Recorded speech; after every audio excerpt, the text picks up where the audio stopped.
बात होगी नेता प्रतिपक्ष उमंग सिंघार की याचिका की। उमंग सिंघार की याचिका को विधानसभा अध्यक्ष ने अब खारिज कर दिया।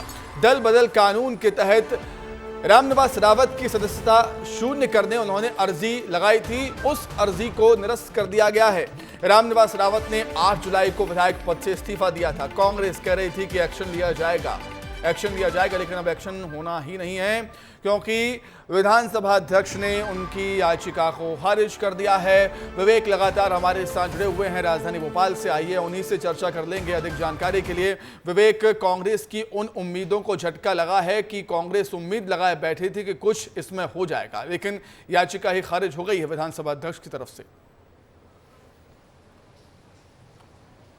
देखिए सुमित, मैं उसी याचिका को लेकर अभी देख रहा था और इसमें उमंग सिंघार ने कहा है कि रामनिवास रावत को दल बदल कानून के तहत अयोग्य घोषित किया जाए और इसकी मांग विधानसभा सत्र के दौरान उन्होंने ये याचिका लगाई थी और ये कहा था अध्यक्ष से कि अगर दल बदल कानून के तहत इस याचिका को पालन किया जाता है तो बेहतर होगा। लेकिन मैं याचिका को देख रहा हूँ, उसमें ये कहा है बाकायदा कि रामनिवास रावत 8 जुलाई को उन्होंने इस्तीफा दे दिया और इस्तीफा देने के बाद से ये अर्जी स्वतः खारिज हो जाती है, यानी कि रामनिवास रावत को एक बार फिर विधानसभा अध्यक्ष की तरफ से राहत मिली है। अगर अध्यक्ष उमंग सिंघार की याचिका पर सुनवाई करते तो यकीन मानिए कि दल बदल कानून अगर लागू होता है ऐसी स्थिति में तो 6 महीने के लिए अयोग्य घोषित हो जाते। बहरहाल वो अब सरकार में मंत्री हैं, विजयपुर से चुनाव लड़ने की उनकी पूरी तैयारी है, लेकिन इस बीच उनको एक बड़ी राहत मिली है। उमंग सिंघार की याचिका को फिलहाल खारिज कर दिया है। उमंग सिंघार की मांग थी कि दल बदल कानून के तहत रामनिवास रावत को विधानसभा सचिवालय की तरफ से अयोग्य घोषित किया जाए